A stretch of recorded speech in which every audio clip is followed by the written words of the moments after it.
পয়গম্বর মুসা নবী আল্লাহর কাছে কথা বলার জন্য যাচ্ছে, এমনি একজন ধনী লোকের সাথে সাক্ষাৎ। ধনী কয়, মুসা রে, ও মুসা, আমার এত ধন হিসাব রাখতে পারি না, আল্লাহরে জিগাইবানি কি করলে আমার ধন কমবে? মুসা নবী কয়, ঠিক আছে জিগাইব। একজন বৃদ্ধার সাথে একজন মহিলার সাথে দেখা। মহিলা কয়, মুসা কই যাও,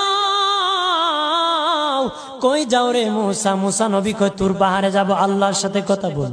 মুসা রে, আল্লাহরে জিগাইবানি, আমি গরিব মানুষ, আমি ভালো কিছু কিনতে পারি না, ছেলে মেয়েকে ভালো কিছু খাওয়াইতে পারি না, ভাঙ্গা ঘর, এত গরিব, ভালো করে ঘর বানাইতে পারি না, আল্লাহরে জিগাইবানি কি করলে আমার উন্নতি হবে, ধনী হব, টাকা পয়সা হবে, আল্লাহরে জিগাইবানি। আল্লাহ মুসা নবী কয়, ঠিক আছে, আল্লাহরে জিগাইব, তুমি কেমনে ধনী হইবা? আল্লাহ নবী মুসা নবী তিন রাস্তার মোড়ে যা দেখে একটা লোক বসে আছে, তার দুই হাত নাই, দুই পা নাই, দুই হাত নাই, দুই পা নাই। ওই লোক ডাক দিয়া কয়, মুসা রে, জীবনে কোনোদিন নিজে হাঁটতে পারি নাই, নিজ হাতে খেতে পারি নাই, কেউ খাওয়াইলে খাই, নতুবা উপবাস থাকি, বৃষ্টি আসলে ভিজি, সেখানে আমি আবার শুকাই। ও মুসা, জীবনে কোনো কাজে দুনিয়ার লাগি নাই, আল্লাহরে জিগাইবানি কোন কারণে আমারে বানাইছে?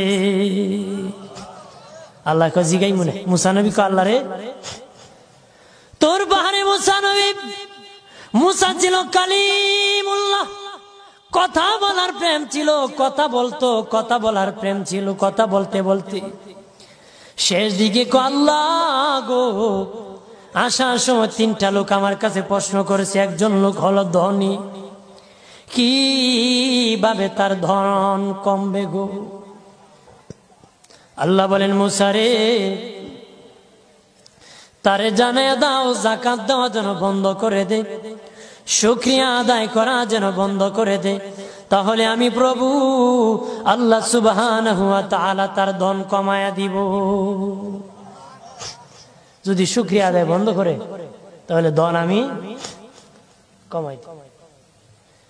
এরপরে মুসা নবী বলে, ও মালিক, আল্লাহ একজন মহিলা বলেছে তার গরিব মানুষ গরিবী হালত যায় না, যত ইনকাম করে তার একটা ভাঙ্গা ঘর, ভালো ঘর বানাইতে পারে না গো।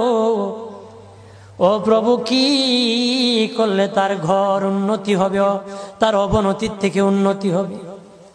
আল্লাহ বলেন, মুসা রে, মহিলারে জানিয়ে দিও, তারে আমি যা দিয়েছি তার উপর যেন সে শুকরিয়া আদায় করে। মুসা নবী বলে, মালিক, তিন রাস্তার মোড়ে গো আল্লাহ, একটা লোক তুমিও দেখতেছো যার হাত নাই, পা নাই। কত মানুষ হাত নাই গো, কত মানুষের পা নাই রে। আল্লাহ কত সুন্দর হাত পা দিয়েছে, কত সুন্দর জবান দিছে, শ্বাস দিতেছে আর নিতেছে। আইসিইউ লাইফ সাপোর্টে যদি একদিন তাকে 50-60 হাজার টাকা লাগে রে। 80 বছর, 100 বছর, 40 বছর, 25 বছর আল্লাহ হায়াত দিল রে। বলো রে শাস্তাগঞ্জের সুন্নি জনতা, আল্লাহর জীবনে কয় টাকা তোমরা দিছো? কয় টাকা আল্লাহরে দিছো? এদের শ্বাস দিল, অক্সিজেন দিল আর নিল। অক্সিজেন যদি বন্ধ হয়ে যায় প্রাণ বাঁচবে না রে।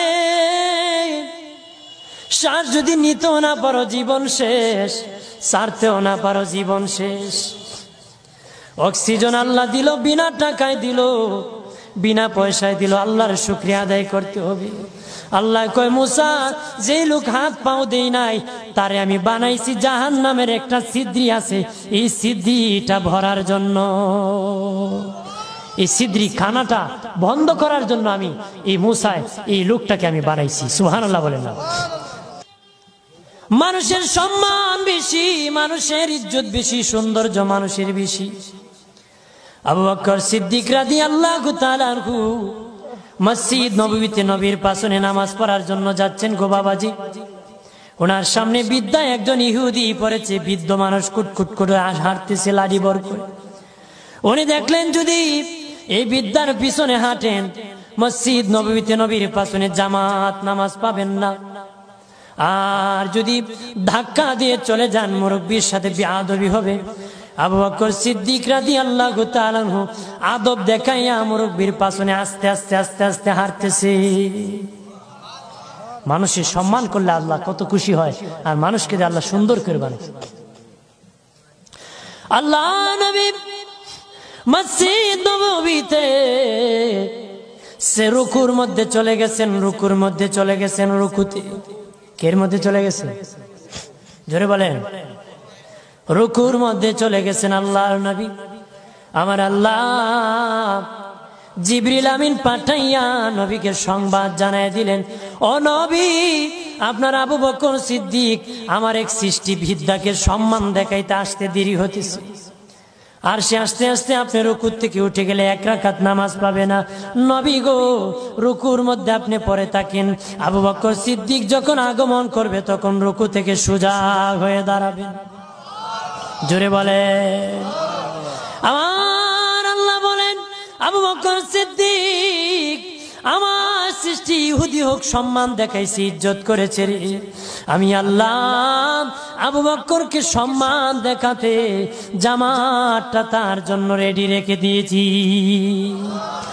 আব্দুল্লাহ ইবনে আব্বাস নবীজির রওজা দেখে বলেন, পৃথিবীর মানুষ শুনে নাও, এই রওজাওয়ালার জবান থেকে আমি শুনেছি রে, এই রওজাওয়ালার জবান থেকে আমি শুনেছি, রওজাওয়ালার জবান থেকে শুনেছি।